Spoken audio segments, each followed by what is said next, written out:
oh my gosh, all she do is ever just show her body and her tits. Oh my gosh, she slept with my grandfather. She is such a lame ass. She wasn't even 200 pounds. She's so pale. She is lighter than light itself. I really hate her. Whoa, whoa, whoa, whoa, whoa, whoa, whoa, whoa. Why I gotta be all of that? What's up, everyone? As you can tell by the intro and as the title, I am here to basically make fun of myself. Hey. But no.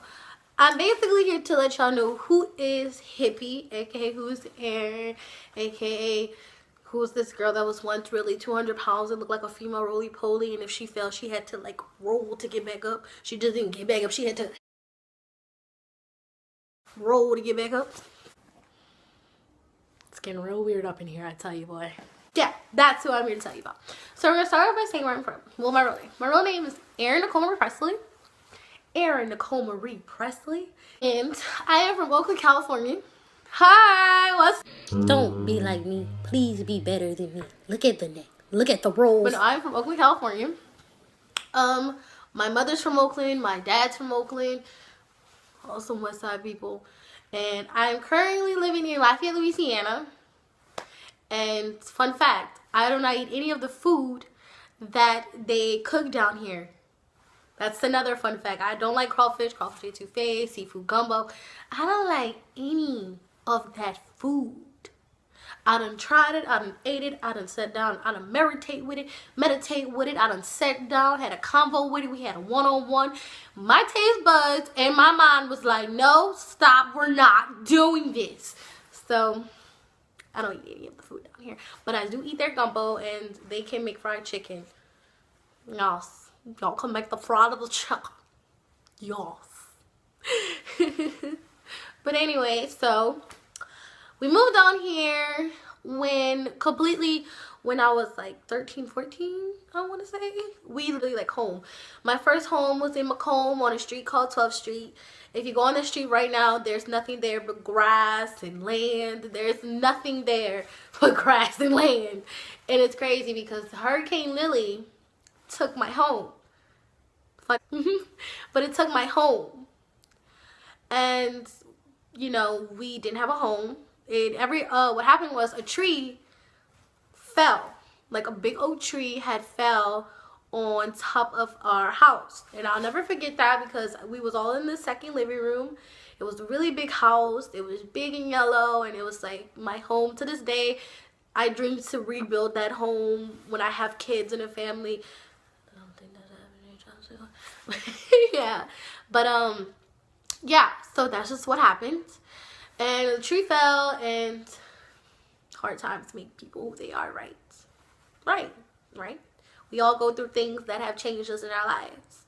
So yeah, we were homeless.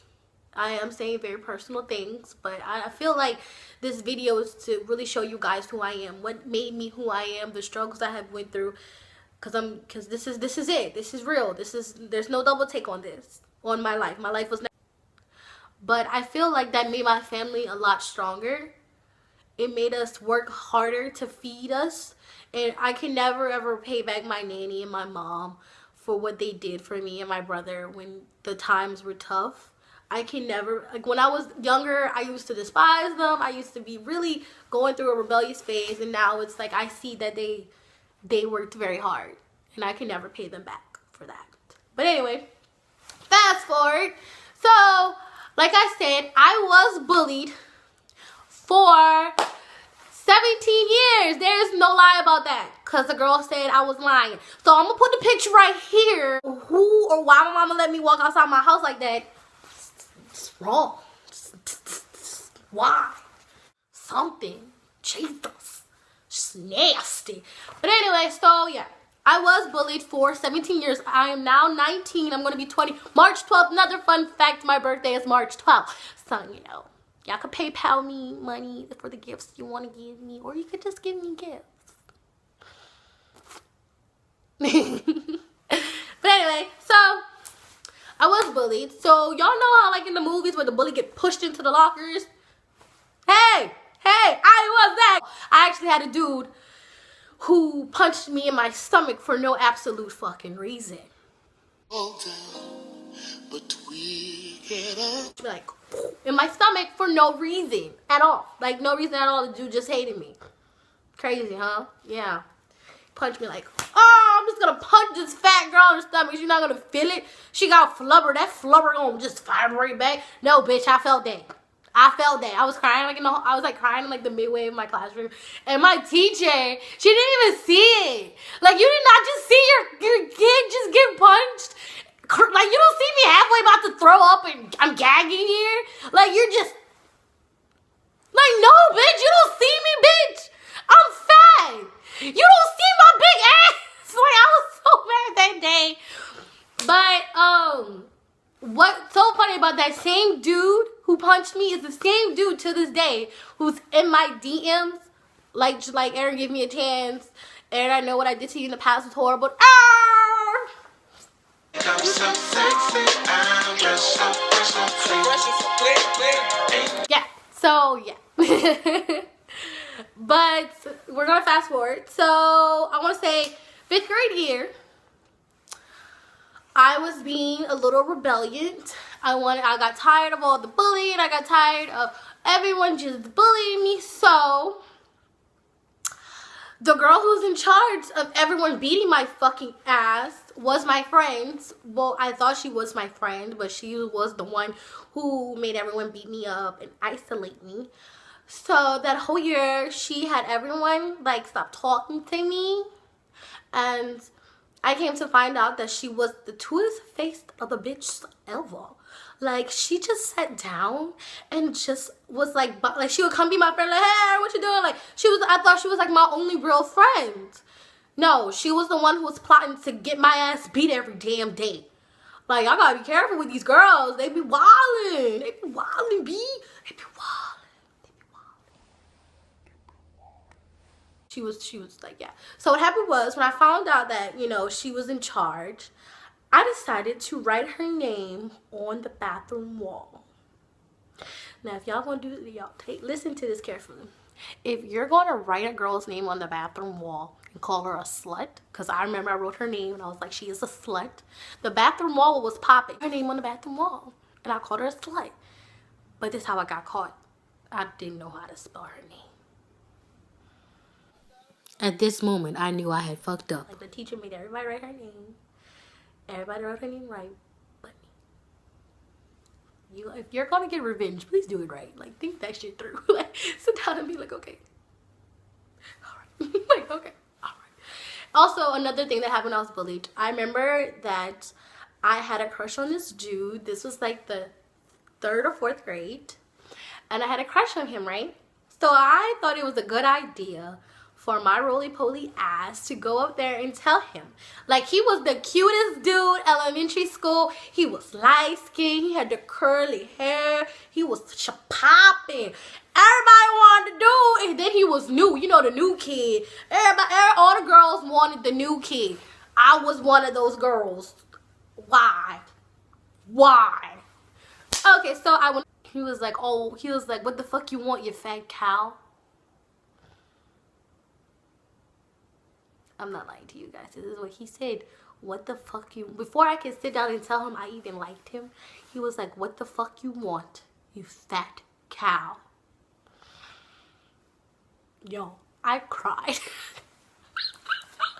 I cried. I was like, yo, my crush just called me a fat cow. Okay, other than that, so we're gonna fast forward. So when I was in middle school, I was always surrounded by the fakest people in middle school. All they ever did was make me do shit for them, bully me, and I always tried to fit in. Because once again, I'm still fat as fuck. So I always tried to like fit in, and they just weren't what was on the popping list. So we're gonna fast forward because those bitches were fake towards me. 8th grade year, I found my BFF and both of my BFFs. I found my best friend, Shalani, and Isler. They're so gorgeous. I'm gonna put their pictures right here. They're what popping. Like, they're so pretty. But anyway, we went through some trials and tribulations. Because I remember there was one girl, and she, I don't want to say she liked me or she didn't like me. It's kind of hard to confuse, but she was both. There's a reason why it comes to an ex, because that's not okay. So she didn't like me, or she didn't like me. But anyway, so I remember there was something that happened, and that is where all people just talking and talking and talking and talking. Why is everybody talking? So she was spreading rumors. I got tired of it. So my little 4'8" ass wanted to fight. I wanted to beat ass. And little do everyone knows, that was everyone's first time seeing me mad, seeing me enraged. I am not pretty when I am mad or I'm enraged. I am DeMarcus. DeMarcus is a big black nigga that has really bad anger issues and who doesn't care. Like, DeMarcus is thrown up. I am DeMarcus. We're DeMarcus. When DeMarcus come out, run. Because DeMarcus is abusing people. He doesn't care. So I was looking all up and down the school for her. Shalani was like, Aaron, calm down. Now was like, calm down. I was like, no, I'm gonna find this girl and I'm gonna beat her. I'm gonna beat her to grains of sand. Grains of sand. Yes, that series. Grains of sand. So homegirl found out that I wanted to beat her to grains of sand. Homegirl left school early and she didn't want to fight. Whatever. So we're gonna fast forward to my high school year. I just want to say one thing. When I was like, I've met my best friends, I literally cannot thank them enough for just being my friends.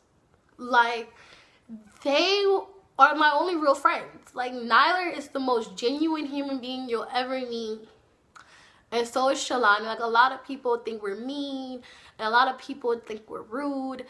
It's not even that at all. Like, Shalani is the most amazing girl ever. She's so hardworking and so dedicated to doing better for her life.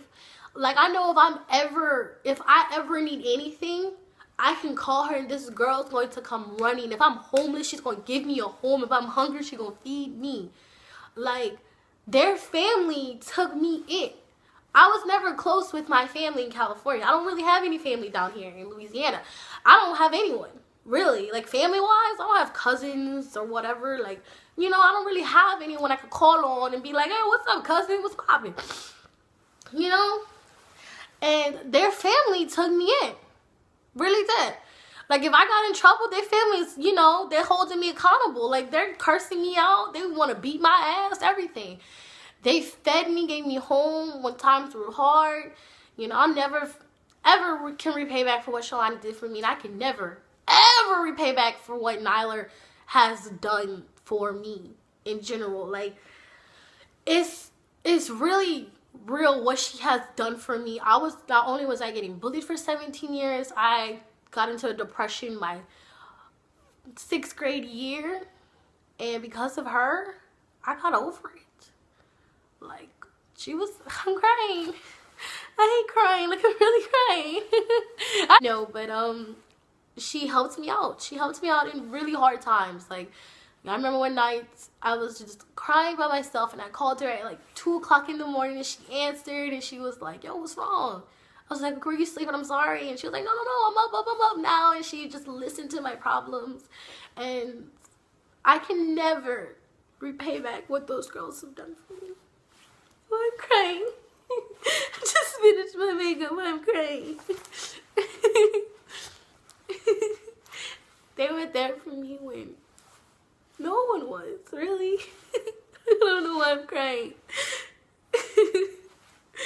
Like, they are amazing people, and I hate when people talk me things about them because they're amazing. Like, we can all stop, like, talking. Like, we argue and bicker all the time.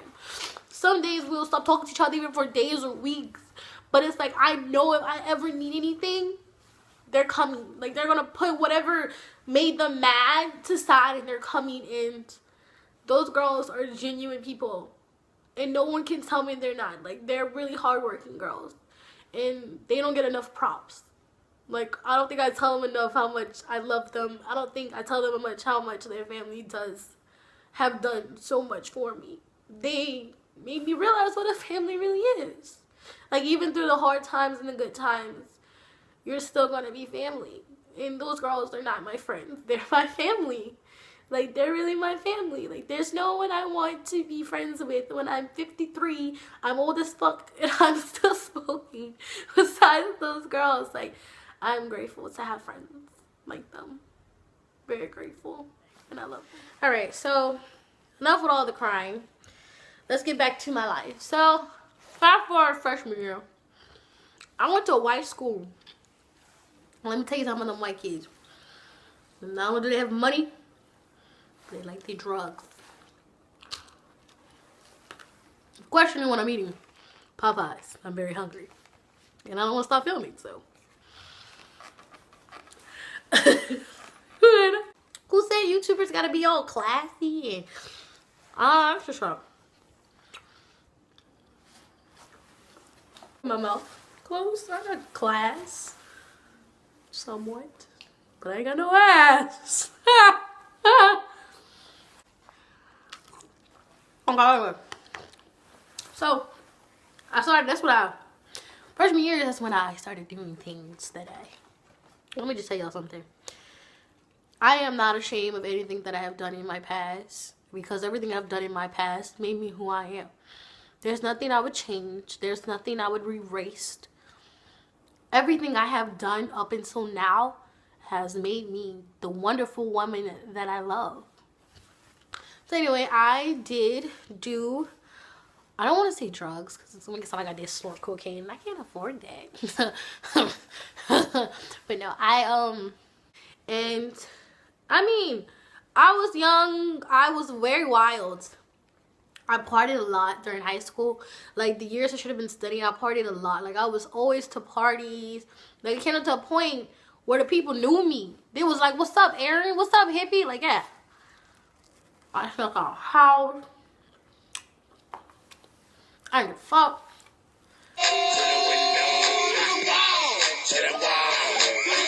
I didn't give a fuck. Yes. Like, I was very wild my freshman and sophomore year. I didn't care. I really didn't care. Like, I didn't care.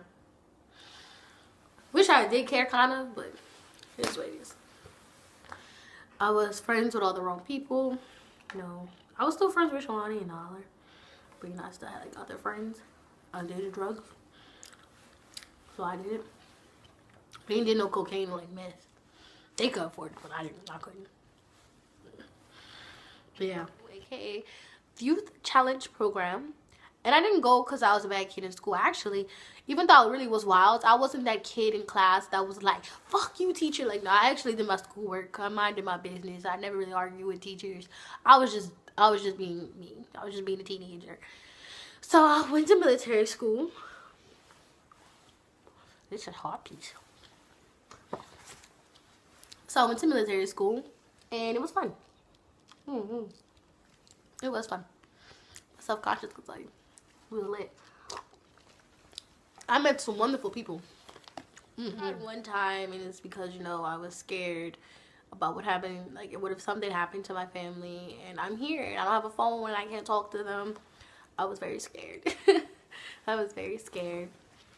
Shout out to my friends that supported me through that journey.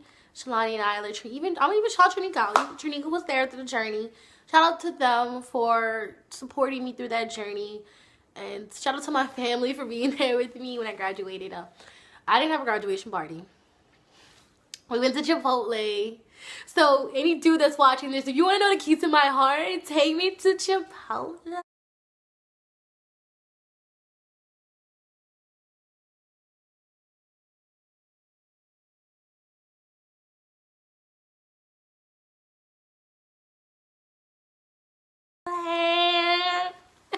No, for real, take me to Chipotle.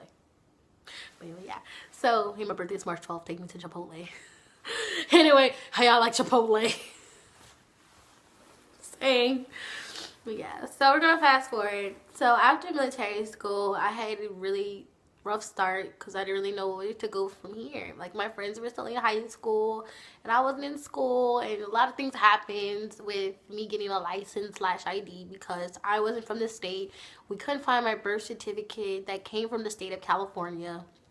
So it was a lot of things I couldn't do, and it was just a lot. Like, it was just a lot going on. And then, I got my first job. Wish popping.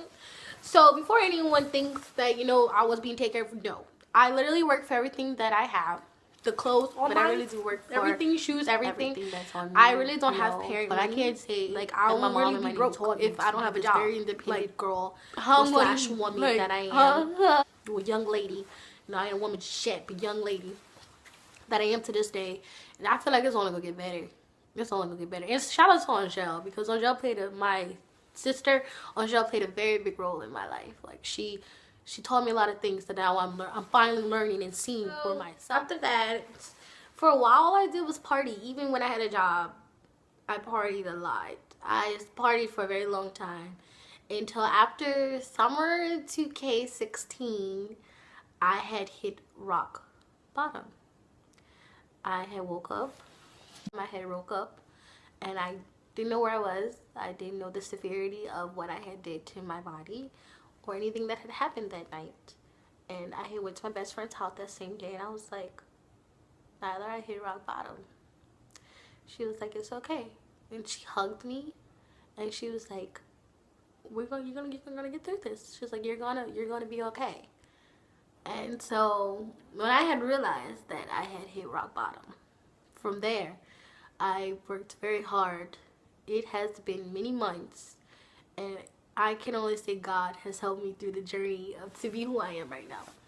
From that June to now, when I had hit the bottom of the bottom, I can honestly say that it's nothing but God that has helped me out. God and friends and family and learning and growing has helped me out, because I would have never would have changed. I would have never grown up.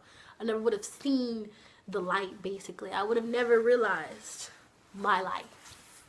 I had a really bad breakup, and I just wanted to turn up. After I realized the breakup, I wanted to turn up. I wanted to just get drunk. I just wanted to do things that I normally wouldn't do, and that's when I had realized that morning I woke up that I hit rock bottom, because I didn't know where I was. I didn't know even what I did last night. I didn't know what I was on, anything like that. And I realized something had to change. So from that June to now, I have worked on just getting closer with God, just changing, being a better woman, just being more helpful to others, spreading positivity, enlightenment. It's okay to be nice. It's okay to be cool. I've been patching up old wounds with people who have hurt me, or I have hurt them. It's cool. It's cool. It's cool. It's cool around here. It's cool around here. My lips. And it's just amazing, because now I realize what I want to do with my life. I'm in school now. I have 2 jobs. I take my YouTube serious now, and I am utterly grateful for those who support me through just YouTube or just life in general. Like, I done had people walk up to me and be like, hey, you're Tyler Hippie. I love your YouTube videos. And I'm like, thanks. Like, things I never would have guessed. My thing, if I can get one person to sit down and tell me that I've helped them through some strong times, then that's all that matters. Because for a very long time, I was alone. And I would never want anyone else to be alone. I was by myself. There were times I cried by myself. There was a time I wanted to kill myself. And I'm going to tell you guys that this is real. Like, life is real, and hurting people is real, and being mean for no reason is real. You never know what someone's going through. And that's why I'm always nice to people, whether you look emo, or whether you're fat, or whether you're this, or whether you're that. I'm always nice to people. I always have conversations with people. You just never know. You got to be careful, because you just never know. And that's why this is what my YouTube channel is about, just being there for others besides myself. I want people to know you don't have to battle alone. You're not alone. And that's what my channel is about. We can laugh, we could do whatever, but if you ever feel like you're alone, you're never alone. You're never alone. I'm here for you all the time, and everything you tell me will be kept safe and locked. I'm just grateful for everyone who supports my YouTube channel, who supports me. Thank you to everyone. Words can never describe. And I hope we can only get better. I have so much in store for you guys. So many funny things, so many real things. We're going to get through it all. And like I said, when I wanted to kill myself, I didn't. And I feel like God kept me here for a reason. And I found my reason. They have a saying, when a man is born, the most important day of his life is when he realizes the reason he is born. And I feel like I have realized the reason why I'm born, to help others. And that's all I'm going to do from now. That's all I'm going to keep on doing, is be there for others and just keep being the positive little hippie that I am. So thank you guys for watching this. I love you guys so much.